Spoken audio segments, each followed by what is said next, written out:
मेरा नाम है Saurabh Bhatt, third mate of a foreign going ship and tattoo apprentice at Koilberg tattoo studios Chandigarh.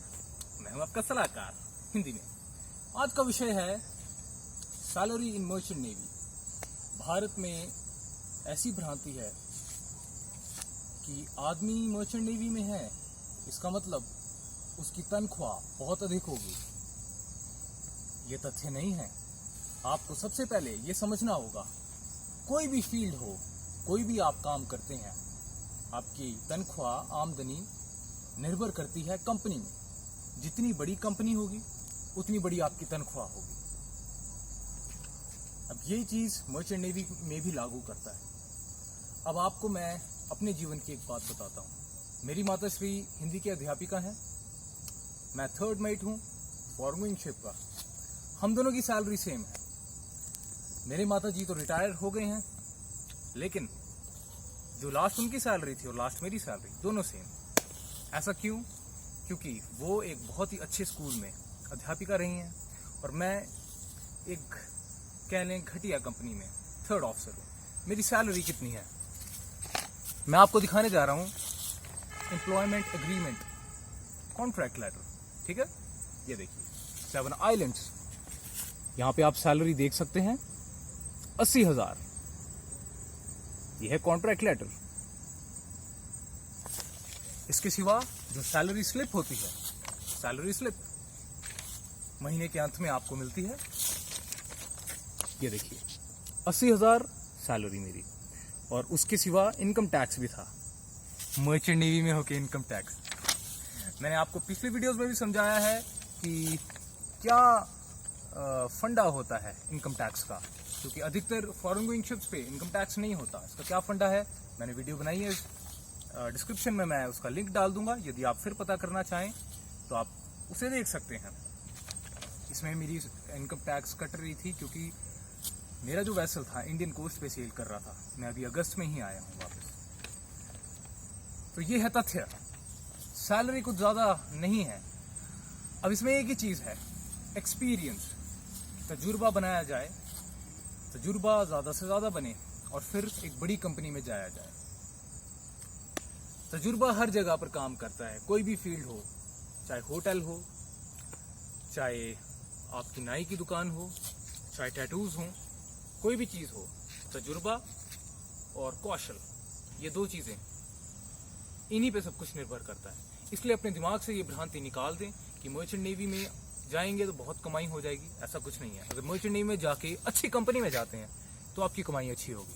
इसके सिवा कोई दूसरा काम करते हैं और वो काम एक अच्छी कंपनी में करते हैं तो कमाई ज्यादा होगी। यही लागू करता है टैटूज के लिए भी। समझते हैं कि टैटूज बनाते हैं तो बहुत अमीर होंगे, जरूरी नहीं है।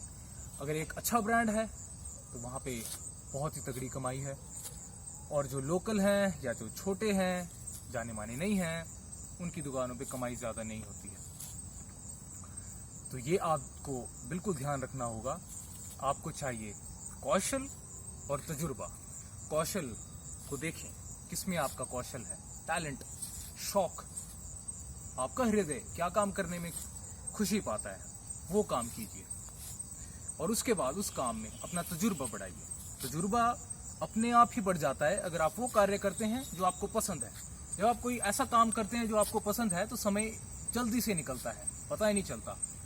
और तजुर्बा, साल जल्दी जल्दी निकलते हैं, समय जल्दी निकलता है, तजुर्बा जल्दी बढ़ जाता है। और लेकिन काम ऐसा कर रहे हो आप जिसमें आपने अपना मन बेचा हो, जिसमें आप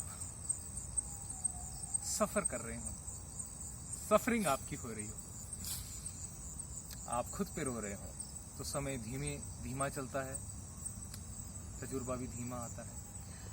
अक्सर आप ये सोचते हैं कि मैं एक अच्छी कंपनी में जाऊं, मैं एक खराब कंपनी में चले जाऊं, कोई बात नहीं, लेकिन मैं तजुर्बा बनाई जाऊं और फिर करते करते अंततः एक अच्छी कंपनी में जाऊं। ये बिल्कुल गलत राह है। इसके बजाय आपको जो शौक है, जो आपका कौशल है, जो चीज आपको पसंद है, वो करें, उसमें समय लगाएं। तो ये है मेरी सलाह आपको। अब कईयों को ऐसा भी लगता होगा कि शायद 80,000 रुपए काफी है, या 80,000 रुपये पर्याप्त है, इतनी सैलरी भी हो जाए तो भी मैं सेट हूं।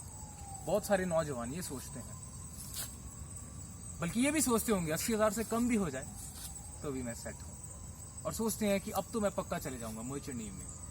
मैं आपको बताना चाहूंगा इस 80,000 के लिए कितने पैसे मैंने लगाए, कितनी पढ़ाइयाँ की, कितना समय लगाया।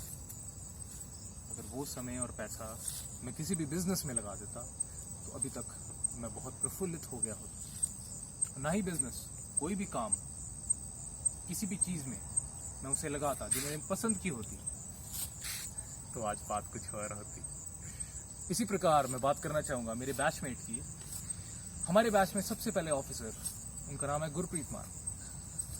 वो इतने परेशान हो गए थे, वो 3rd ऑफिसर बन गए थे सबसे पहले, और बहुत अच्छी कंपनी में नहीं थे, लेकिन मेरे से जितनी मेरी सैलरी है इससे ज़्यादा उनकी सैलरी थी। लेकिन वो इतने दुखी हो गए थे, उन्होंने अपना धन इकट्ठा किया, कमाते गए और अंततः भाग गए ऑस्ट्रेलिया।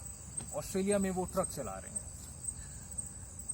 अब वो मुझे बोलते हैं कि मैं बहुत अच्छा किया, मैं शिप छोड़ के ऑस्ट्रेलिया चला गया। मैंने उन्हें मुबारक दी, लेकिन उन्हें कहा कि और अच्छा भी हो सकता था। मैंने कहा कैसे? कहते वही धन, वही पैसा जो मैंने ऑस्ट्रेलिया में लगाया, वो यदि मैं अपने ही देश में लगा लेता, किसी बिजनेस में, किसी व्यापार में, या किसी मेरे पसंद के काम में, तो और भी अच्छा होता। तो ज़रूर सोचिए आप क्या करने जा रहे हैं। इस चलचित्र को इतने प्रेम पूर्वक आपने देखा, इसके लिए मैं अति अनुग्रहित हूँ, और आपके भीतर के महापुरुष को प्रणाम करता हूँ। मेरा प्रणाम स्वीकार करता हूँ।